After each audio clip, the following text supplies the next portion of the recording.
Guys ఇక job notification detail చూసినట్లయితే government of India కింద పనిచేస్తున్నటువంటి కేంద్ర ప్రభుత్వ సంస్థ నేషనల్ హైవేస్ అథారిటీ ఆఫ్ ఇండియాకి సంబంధించి ఇనిషియేటివ్ అయినటువంటి Indian highways management company limited లో ఖాళీగా ఉన్నటువంటి వేరియస్ ఉద్యోగాల్ని రిక్రూట్మెంట్ చేయడానికి ఒక నోటిఫికేషన్ అనేది జూలై 2న అఫీషియల్ గా రిలీజ్ చేశారు. వెరీ రీసెంట్లీగానే పోస్ట్ అయింది నోటిఫికేషన్.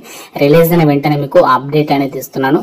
ఈ నోటిఫికేషన్ కి మీరు ఇండియన్ సిటిజన్ అయితే సరిపోతుంది. ఏ స్టేట్ కి చెందిన వాళ్ళైనా అప్లై చేసుకోవచ్చు. ఎందుకంటే మనకి ఇది సెంట్రల్ గవర్నమెంట్ కి సంబంధించినటువంటి డిపార్ట్మెంట్. అందరికీ కూడా ఈక్వల్ ఛాన్సెస్ అనేవి కల్పిస్తున్నారు. డైరెక్ట్ రిక్రూట్మెంట్ పద్ధతిలో భర్తీ చేస్తున్నాము అని చెప్పేసి నోటిఫికేషన్ లోనే క్లియర్ గా మెన్షన్ చేయడం మీద జరిగింది. మీకు ఇదే వీడియోలో అప్లికేషన్ పార్ట్ కూడా చెప్తున్నాను. చాలా మంది కామెంట్స్ లో అడుగుతుంటారు ఎలా అప్లై చేసుకోవాలి అని చెప్పేసి. ఇదే వీడియోలో చెప్తున్నాను.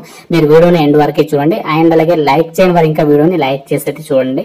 అయితే ఒక జాబ్ నోటిఫికేషన్ ద్వారా భర్తీ చేసినటువంటి పోస్టులకి సంబంధించి డీటెయిల్ చూసినట్లయితే ఇందులో మనకి ఆఫీసర్ హోదా ఉన్నటువంటి జాబ్స్ ని రిక్రూట్మెంట్ చేయడానికి ఈ నోటిఫికేషన్ రిలీజ్ చేస్తారు. ఇక్కడ మనకి ఇంటెలిజెంట్ ట్రాన్స్పోర్ట్ సిస్టమ్స్ కి సంబంధించి ఆఫీసర్ స్థాయి ఉద్యోగాల్ని భర్తీ చేస్తున్నారు. ఇందులో మనకి ఇంజనీర్స్ కి సంబంధించి వేకెన్సీస్ ఉన్నాయి. అలాగే ఆఫీసర్ ఫైనాన్స్ కి సంబంధించి డిపార్ట్మెంట్ లో వేకెన్సీస్ ని భర్తీ చేస్తారు. ఇక్కడ మనకి ఈ యొక్క ఇంటెలిజెంట్ ట్రాన్స్పోర్ట్ సిస్టమ్స్ కి సంబంధించి ఏదైతే ఆఫీసర్ పోస్టులు ఉన్నాయో ఈ పోస్టులకి సంబంధించి టోటల్ గా 30 వేకెన్సీస్ ఉన్నాయి. పర్వాలేదు, మనకి వేకెన్సీస్ అనేవి అన్ని క్యాస్ట్ వరకు వేకెన్సీస్ అనేవి కేటాయించారు.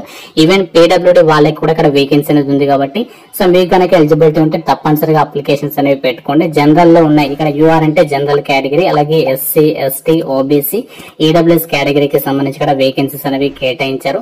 అలాగే ఇక్కడ ఆఫీసర్ కి సంబంధించి ఫైనాన్స్ విభాగంలో కూడా మనకి ఇక్కడ ఒక జనరల్ కేటగిరీలో ఒక వేకెన్సీ అనేది కేటాయించడం అనేది జరిగింది. ఈ పోస్టులకి సెలెక్ట్ అయినటువంటి అభ్యర్థులకి ఎంత సాలరీ పే చేస్తారో దానికి సంబంధించినటువంటి డీటెయిల్స్ ని కూడా ఇక్కడ నోటిఫికేషన్ లో అయితే ఇచ్చారు. ఇక్కడ మనకి ఏదైతే ఇంజనీర్స్ కి సంబంధించినటువంటి పోస్ట్ ఉన్నాయో 30 వేకెన్సీస్, ఈ పోస్టులకి సంబంధించి సెలెక్ట్ అయినటువంటి అభ్యర్థులకి బేసిక్ పేనే E1 గ్రేడ్ హోదాలో మీకు 40,000 ఉంటుంది. దాంతో పాటు ఈ యొక్క బేసిక్ పే వచ్చేసి 40,000 నుంచి 1,40,000 వరకు ఉంటుంది. దాంతో పాటు మనకి చాలా రకాల అలవెన్సెస్ అనేవి వస్తాయి. అడ్మిసిబుల్ అలవెన్సెస్ ఉంటాయి కదా, డిఏ ప్రొవైడ్ చేస్తారు, హౌస్ రెంట్ అలవెన్సెస్, టీఏ, ఇలా మనకి అన్ని అలవెన్సెస్ కలుపుకుంటే జాబ్ లో చేరగానే మీకు నెలకి 1,00,000కి పైగానే స్టార్టింగ్ సాలరీ అనేది వస్తుంది. ఈ యొక్క పోస్ట్లకి మీరు సెలెక్ట్ అయినట్లయితే మెథడ్ ఆఫ్ రిక్రూట్మెంట్ వచ్చేసి ఇక్కడ చూడండి, డైరెక్ట్ రిక్రూట్మెంట్ అని చెప్పేసి నోటిఫికేషన్ లోనే క్లియర్ గా మెన్షన్ చేస్తున్నారు. ఏజ్ లిమిట్ విషయానికి వచ్చినట్లయితే ఎలా ఉంటుంది అంటే మినిమం మీకు 21 ఇయర్స్ అయితే ఉండాలి. మాక్సిమం ఏజ్ వచ్చేసరికి 30 ఇయర్స్ వరకు ఒక ఏజ్ అనేది ఉన్నట్లయితే మీరు యొక్క నోటిఫికేషన్ కి సంబంధించి అప్లై చేసుకోవడానికి ఛాన్స్ అనేది ఉంటుంది. అలాగే ఆఫీసర్ ఫైనాన్స్ కి సంబంధించి విభాగంలో పోస్టులకి కూడా E1 గ్రేడ్ హోదాలో మీకు సేమ్ సాలరీ అనేది పే చేస్తారు. కాకుంటే ఇక్కడ ఏజ్ లిమిట్ వచ్చేసి ఏంటంటే మినిమం 18 నుంచి 30 ఇయర్స్ వరకు అప్లై చేసుకునే విధంగా ఇక్కడ మనకి ఛాన్స్ అయితే కల్పిస్తున్నారు. ఇక్కడ ఆల్రెడీ నేను ఇంపార్టెంట్ డేట్స్ అయితే చెప్పాను. మీకు ఏజ్ రిలాక్సేషన్స్ కూడా ఉంటాయి. ఏదైతే ఇక్కడ నేను చెప్పినటువంటి పోస్టులు ఉన్నాయో ఈ యొక్క పోస్టులకి సంబంధించి ఇంజనీర్స్ కి సంబంధించి ఏదైతే పోస్ట్ ఉన్నాయో ఈ యొక్క పోస్టులకి మినిమం 21 నుంచి జనరల్ వాళ్ళైతే 30 ఇయర్స్ వరకు, ఓబీసీ వాళ్ళైతే 33 ఇయర్స్ వరకు, ఎస్సీ ఎస్టీ వాళ్ళైతే 35 ఇయర్స్ వరకు అప్లై చేసుకోవచ్చు అని చెప్పేసి నోటిఫికేషన్ లోనే ఇక్కడ మనకి ఏజ్ రిలాక్సేషన్స్ కూడా మెన్షన్ చేశారు. పీడబ్ల్యూడీ వాళ్ళకి వచ్చేసి 10 ఇయర్స్ వరకు ఏజ్ అనేది ఉంటుంది అని చెప్పేసి ఏజ్ రిలాక్సేషన్స్ కి సంబంధించినటువంటి డీటెయిల్స్ ని కూడా నోటిఫికేషన్ లోనే మెన్షన్ చేయడం అనేది జరిగింది.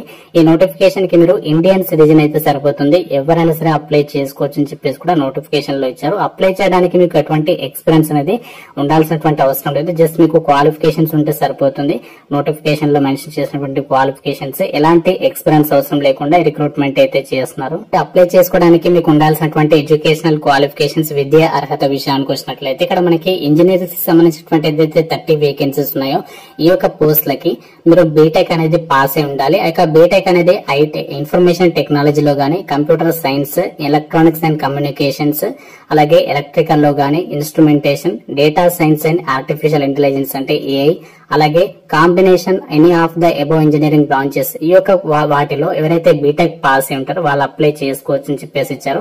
అలాగే ఆఫీసర్ కి సంబంధించి ఫైనాన్స్ విభాగంలో ఏదైతే పోస్ట్ ఉన్నాయో ఆ పోస్ట్లకి ఎవరంటే చార్టెడ్ అకౌంటెంట్స్ అంటే మనకి సిఏ ఎవరైతే చేస్తుంటారో వాళ్ళు అప్లై చేసుకోవచ్చు. లేదంటే కాస్ట్ అండ్ మేనేజ్మెంట్ అకౌంట్స్ కి సంబంధించి CMA పాస్ అయినా అప్లై చేసుకోవచ్చు అని చెప్పేసి ఇచ్చారు.